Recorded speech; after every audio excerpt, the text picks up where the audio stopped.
모든 인간의 삶에는 저마다의 찬란한 정점이 존재하기 마련입니다.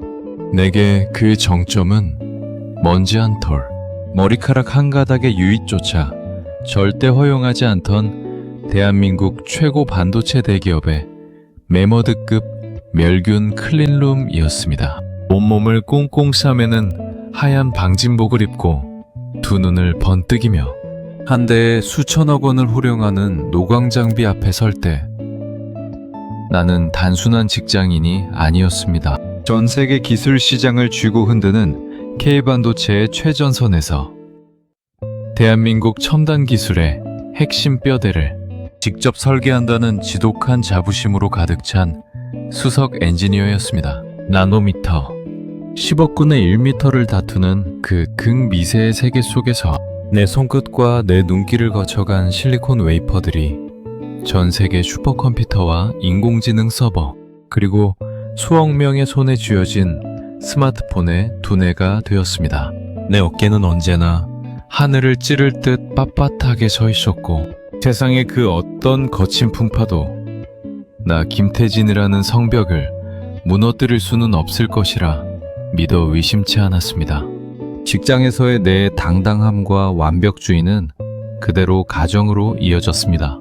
내 아들 경우와 내 딸 주희에게 나는 언제나 무너지지 않는 거대한 성벽이자 길을 잃지 않게 비춰주는 도심의 가장 밝은 등불이었습니다.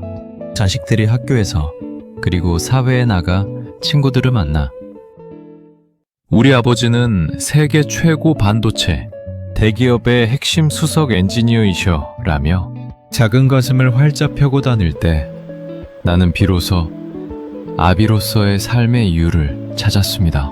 내 청춘과 젊음 그리고 영혼을 모두 용광로에 갈아넣은 대가로 내 가족들이 대한민국 가장 안전하고 화려한 울타리 안에서 평생을 살아갈 수만 있다면 매일 계속되는 밤샘 작업으로 내 온몸이 부서지고 뼈가 삭아내려도 아무런 상관이 없었습니다. 그것이 가정으로서, 아비로서 내 인생의 완벽한 신조였습니다. 하지만 세상은 잔인하게도 인간에게 영원한 태양을 허락하지 않는 법입니다. 나이 45. 세상은 흔히 인생의 황금기라 부르며 새로운 도약과 성숙을 말하는 나이였지만 대기업의 냉혹한 구조조정 칼바람 앞에서는 그저 도축을 기다리는 잔인한 명단 위에 서글픈 숫자에 불과했습니다. 새로 부임한 젊은 임원진의 눈에 내 오랜 기술적 자부심은 그저 고연봉을 받아가는 구시대의 유물로 보였을 뿐입니다. 어느 날 아침 내 책상 위에 차가운 명예퇴직 권고서는 내 머리를 거대한 쇠망치로 사정없이 내리치는 것 같았습니다. 평생을 바친 내 청춘의 고향이 나를 한 장의 종이 쪼가리로 밀어내려 할 때의 그 참담함, 내신감은 인간의 언어로는 도저히 다 표현할 수 없는 지옥이었습니다. 회사를 나오던 날 빌딩 숲 사이에서 불어오는 거친 바람을 맞으며 나는 주먹을 피가 나도록 쥐고 뜨거운 눈물을 삼켰습니다. 여기서 내가 주저앉으면 내 자식들의 성벽이 통째로 무너진다. 절대로 이 무참한 패배를 내 가정을 깨뜨리는 독약으로 만들지 않겠다. 나는 절망하며 술을 찾는 대신 이를 악물고 퇴직금과 내 영혼의 마지막 한 방울까지 끌어모은 자금을 바탕으로 내 인생 두 번째 사인을 했습니다. 대기업조차 전량 독일과 일본에서 수입에 의존하여 대체할 수 없었던 반도체 초고압 특수가스 밸브 국산화 기술을 핵심으로 하는 독자적인 협력사를 창업한 것입니다. 연구소 시절 내가 직접 눈여겨보았던 기술적 맹점과 수입 부품의 내구성 한계를 정밀하게 파고들었습니다. 거대 기업의 관료주의 속에서는 시도조차 하지 못했던 나만의 독창적인 설계, 도면을 마침내 세상 앞에 펼쳤습니다.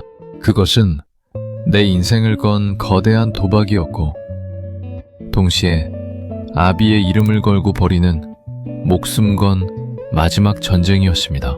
공장의 불은 24시간 단 1분도 꺼지지 않았습니다. 낮에는 먼지 하나 허용되지 않는 거친 현장에서 직원들과 똑같이 하얀 방진복을 입고 바닥을 뒹굴며 밸브의 미세 압력을 맞추었고, 밤에는 옛 동료이자 모기업의 핵심 엔지니어들을 찾아다니며 내 기술력을 스스로 증명해 보였습니다. 현장에서 엔지니어들의 입소문이 무섭게 나기 시작하면서 마침내 모기업의 정식 핵심 협력사로 등록되는 기적이 일어났습니다. 회사는 무서운 속도로 폭발적인 성장을 거듭했습니다. 매출은 매년 수백억 원을 가볍게 돌파했고, 내가 설계한 초고압 특수 밸브가 없으면 대기업 반도체 생산 라인이 멈춰서야 할 정도로 독점적인 기술력을 시장에서 인정받았습니다. 수백 명의 직원을 거느리고 테헤란노의 웅장한 사옥에서 회의를 주도하는 거물 벤처기업의 대표로 우뚝 섰을 때 나는 완벽하게 재기에 성공했다고 믿었습니다.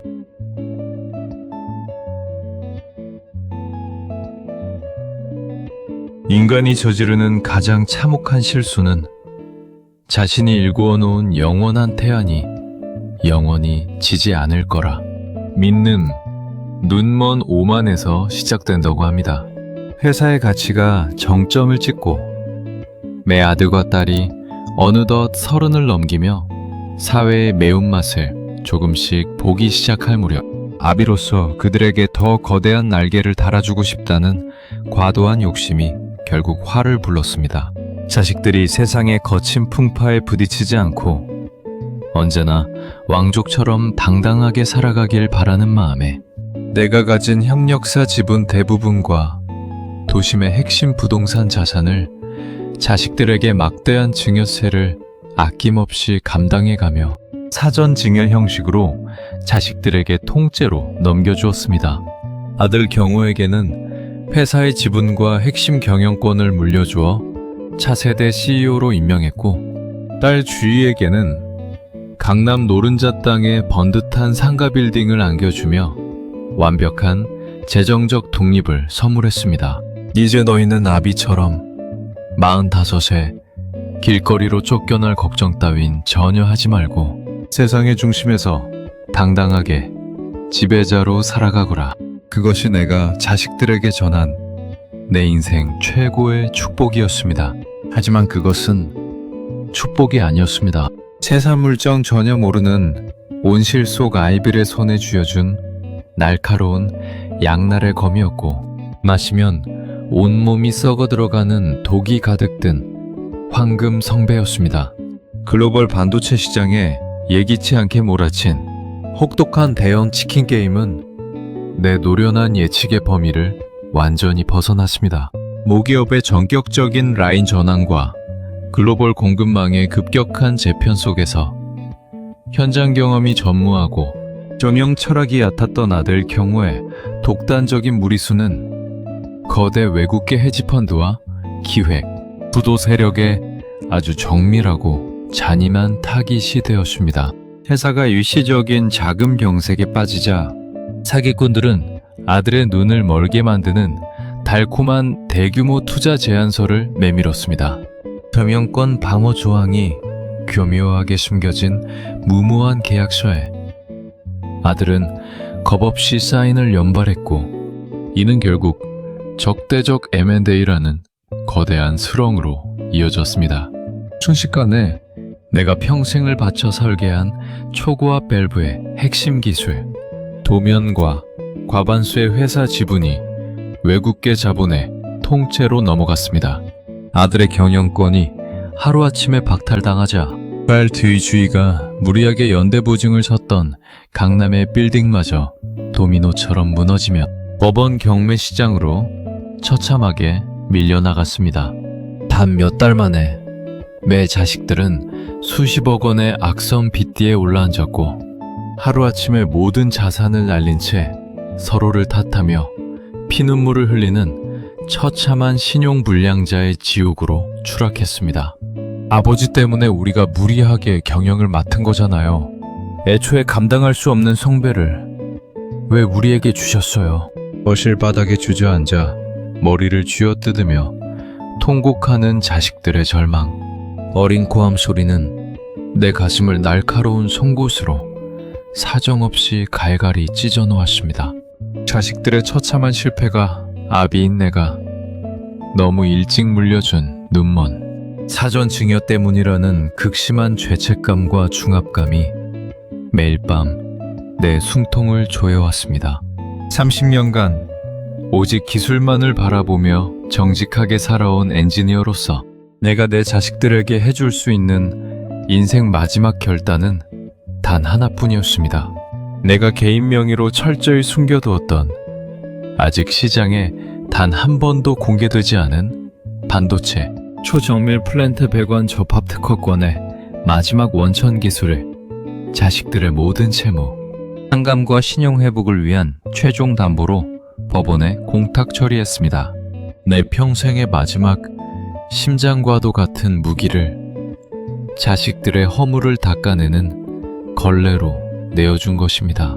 그리고 나는 자식들이 아비라는 거대한 그늘에 영원히 기대어 주저앉아 구걸하지 않도록 자신들의 힘으로 밑바닥부터 다시 도끼를 품고 스스로 일어설 수 있는 자생력을 기르게 하기 위해 내 존재 자체를 이 세상에서 완전히 지워버기로 결심했습니다.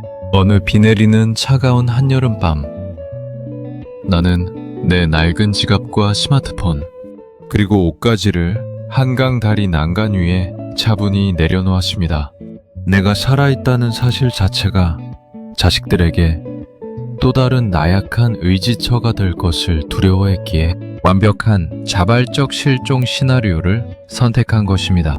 어둠이 짙게 깔린 밤, 기차 맨 뒷칸에 몸을 싣고 나는 내가 평생 호령하던 도심의 화려한 스카이라인을 뒤로 한 채 아무도 나를 알지 못하는 거칠고 냉혹한 땅으로 향했습니다.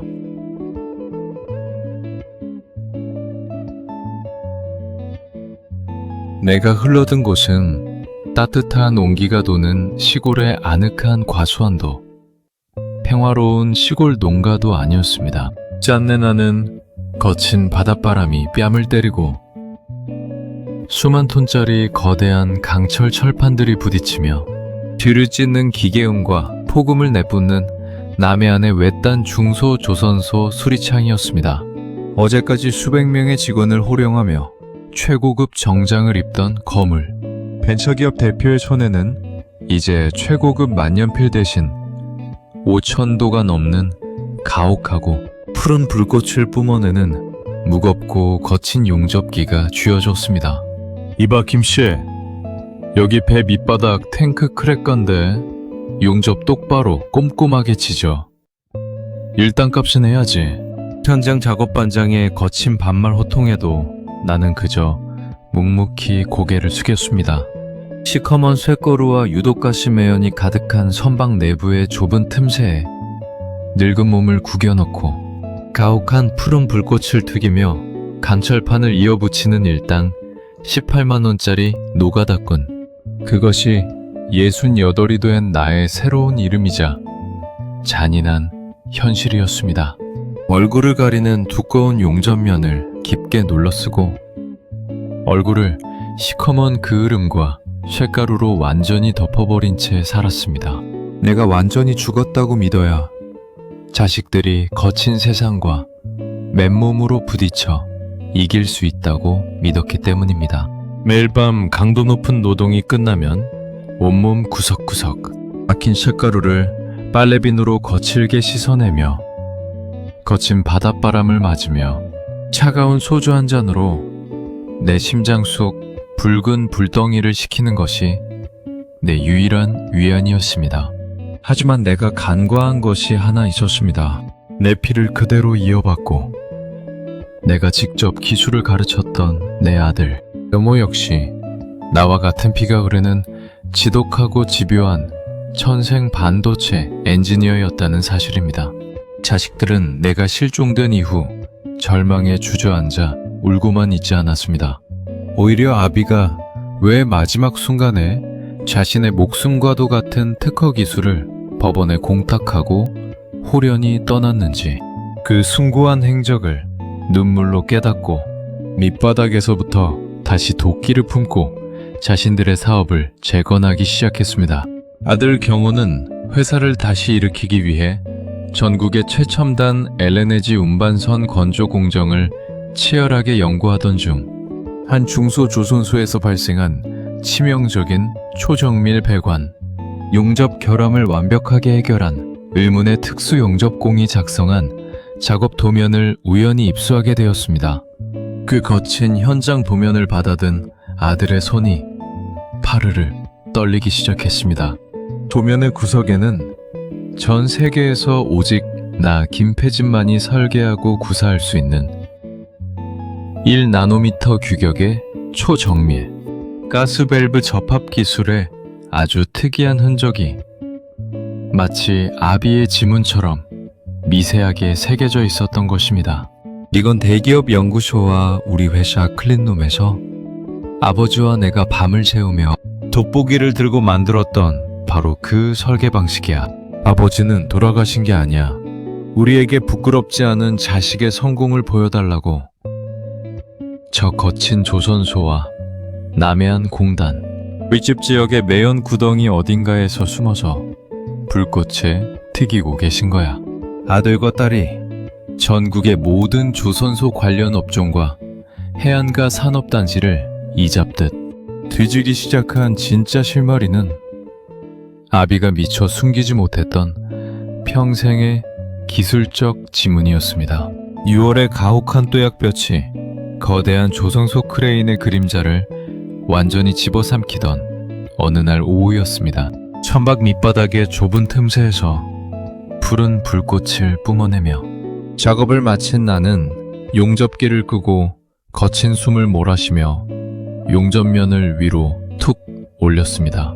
사방을 찢는 기대음과 쇠망치 소리 사이로 내 청각을 단숨에 마비시키는 낯익고 묵직한 목소리가 내 침묵을 깨뜨렸습니다. 초정밀 플랜트 용접 마스터 김태진 대표님. 아니 아버지. 천천히 몸을 돌린 그곳에는 한때의 나약함을 완전히 벗어던지고 번듯한 중소기술기업의 대표 명함을 가슴에 당당히 품은 아들 경호와 한 가정을 단단하게 이끄는 어머니이자 성숙한 여인이 된 딸 주희가 서 있었습니다.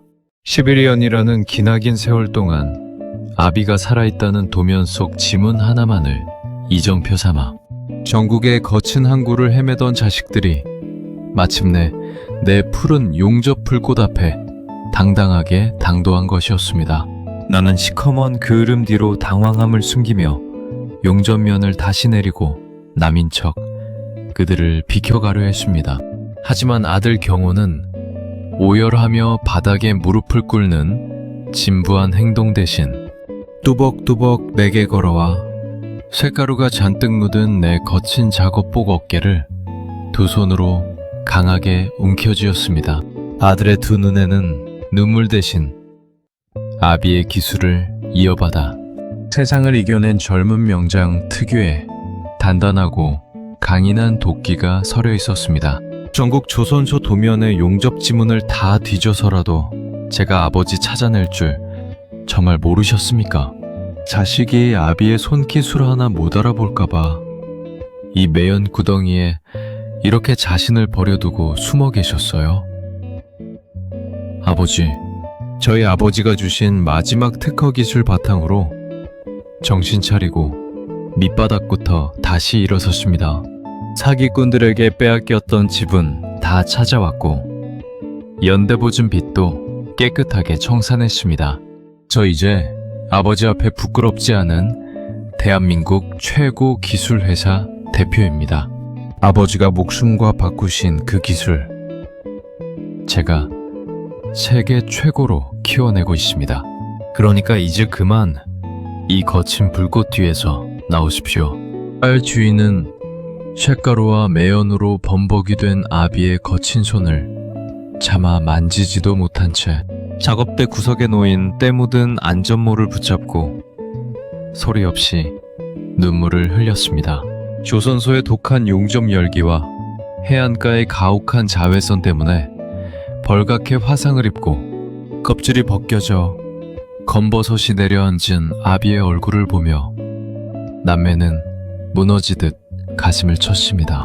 자식에게 디딤돌이 되어주는 마지막 방법이 완벽한 단절과 실종이라 믿었던 나의 차가운 기술자적인 오만과 계산이 자신들이 일군 당당한 성공, 면함과 기술력을 아비의 거친 손에 쥐어주는 자식들의 위대한 성장 앞에서 완벽하게 부서져 내렸습니다. 그날 밤 아들과 딸은 내 거친 손을 꼭 잡고 내가 머물던 항구 뒷골목의 작은 여인숙 방으로 함께 들어왔습니다. 거친 바다 안개가 유리창을 두드리는 낡고 좁은 방 안에서 우리 세 부녀는 11년 만에 나란히 마주 앉았습니다. 방 한 구석에 켜진 작은 전구 불빛 아래서 우리는 차마 서로에게 뱉지 못했던 진심의 파편들을 뜨거운 눈물과 함께 쏟아내었습니다. 자식들이 경제적 기반을 다시 잡고 당당하게 일어설 수 있었던 것은 아비가 물려주었던 대기업 시절의 막대한 자산이나 화려한 배경이 아니었습니다. 45세 명퇴를 당하고도 다시 협력사를 일구며 그리고 조선소 밑바닥에서 청소복 대신 용접면을 쓰고 평생을 악바리처럼 버텨내며 삶으로 증명해 보인 아비의 위대한 기술자적 정정함과 꺾이지 않는 정신이 그들의 진짜 유산이었던 것입니다. 자식들이 진정으로 바란 것은 나노미터의 완벽한 자산가 아버지가 아니라 아무리 삶이 무너지고 세상이 우리를 배신해도 함께 손을 잡고 거친 바다의 파도를 바라봐 줄 수 있는 아버지가 이 세상에 살아있다는 존재 그 자체였습니다. 차가운 밤바다의 짙은 어둠이 서서히 걷히고 저 멀리 수평선 너머로 붉고 웅장한 아침 해가 떠오르기 시작합니다.